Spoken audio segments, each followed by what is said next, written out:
I used to work the graveyard shift at this all-night diner. Not a lot of traffic, but enough to keep things interesting. Truckers, cops, night owls, you name it. Now, this one fella came in every night. Never said a word.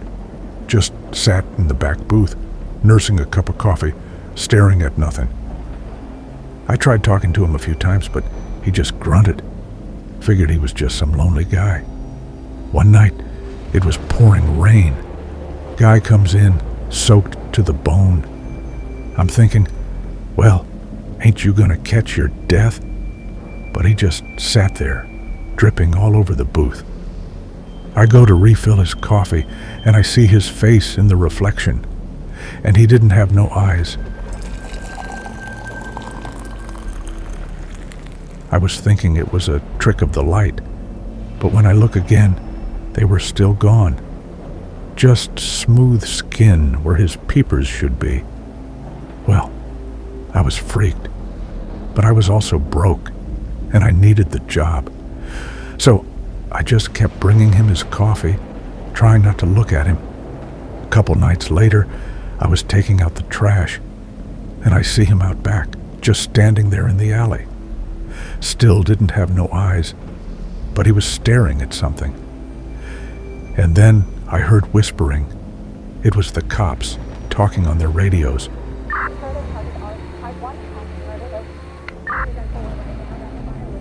But it was coming from him. I was thinking, what in tarnation? But then I realized he was listening to everything, every conversation, every phone call, every secret, soaking it all in like a sponge.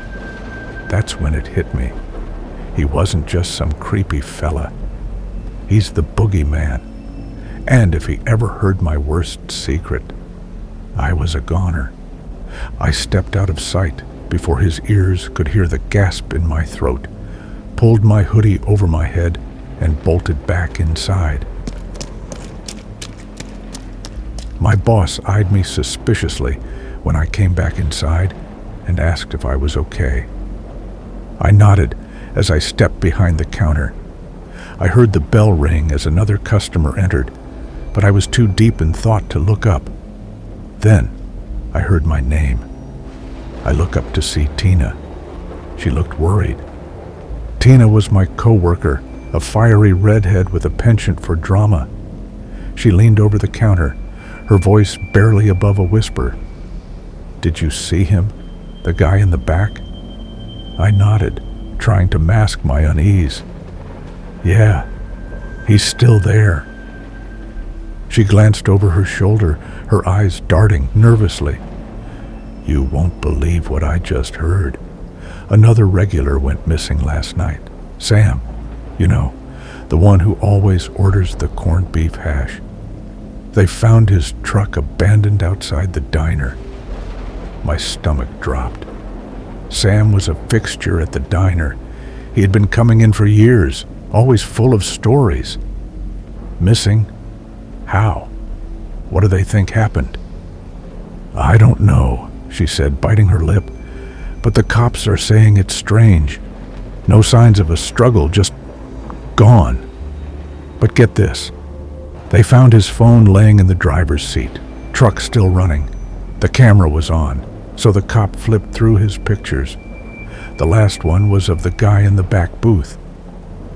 Just then, the bell above the door chimed its familiar warning. Without looking, I knew it was him.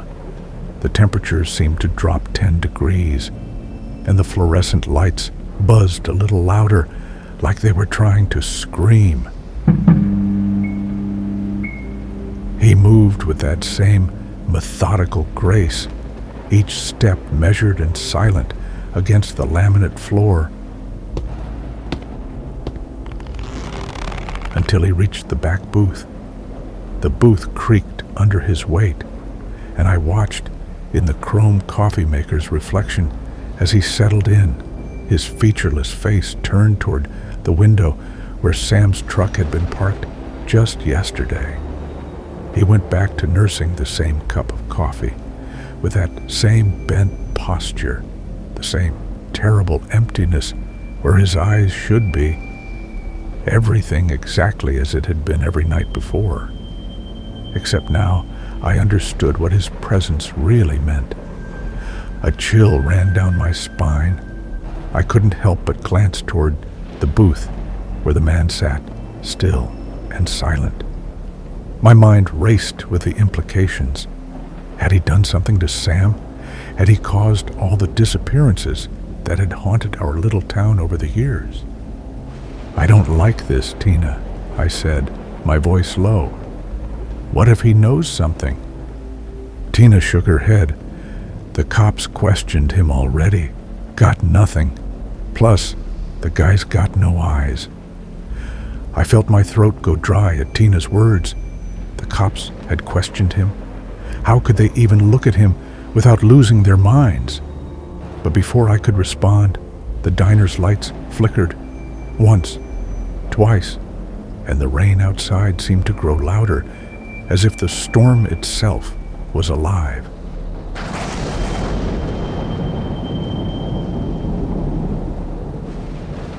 That's when I noticed something odd about the reflection in the chrome coffee maker behind me. The man was still sitting in his booth, but in the warped reflection, he wasn't alone. There were others with him, shadows of people, all sitting perfectly still, their faces turned toward him like flowers to the sun. I remembered reading about a string of unexplained disappearances in our area, people vanishing without a trace, their vehicles found running, phones left behind, just like Sam. The police had no leads, no bodies, nothing but questions. The man shifted in his booth, and I swear I could hear a static like 1,000 radio channels playing at once. The whispers grew louder, and in them I started recognizing voices.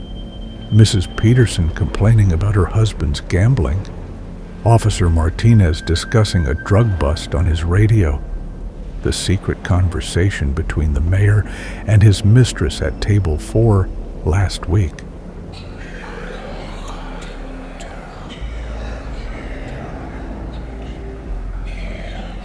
Then I heard Sam's voice.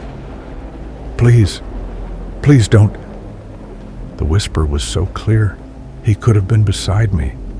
It cut off abruptly, like a radio being switched off. I grabbed Tina's arm. "We need to leave, now." But she was staring past me, her face pale. The man had stood up, his eyeless face turned toward us, and behind him, in the window's reflection, I could see them all. Dozens of faces pressed against some invisible barrier, their mouths moving in silent screams. Sam was among them, his features twisted in that final moment of terror. The diner's lights flickered again, and in that brief moment of darkness, I felt hands grabbing me, desperate for help, like a person sinking below the water, panicking in the deep. Another minute, and I would have been pulled down, engulfed by the trapped souls. When the lights came back on, the man was closer to the counter, though I hadn't seen him move. The static of countless conversations buzzed around him like an angry swarm. I didn't give my 2 weeks' notice. I didn't even finish my shift. Tina and I ran out into the rain, our feet splashing through puddles that seemed to whisper our names. We never went back to that diner, but sometimes, on quiet nights, I still hear those whispers. And when I check my phone's gallery, I find pictures I never took, snapshots of an eyeless man sitting in a booth, surrounded by faces that shouldn't exist. The diner's still open, still serving coffee to truckers and night owls. But if you ever find yourself there after midnight, don't look too closely at the man in the back booth. And whatever you do, don't let him hear your secrets. Because in this world of unexplained mysteries. Some things are better left unheard.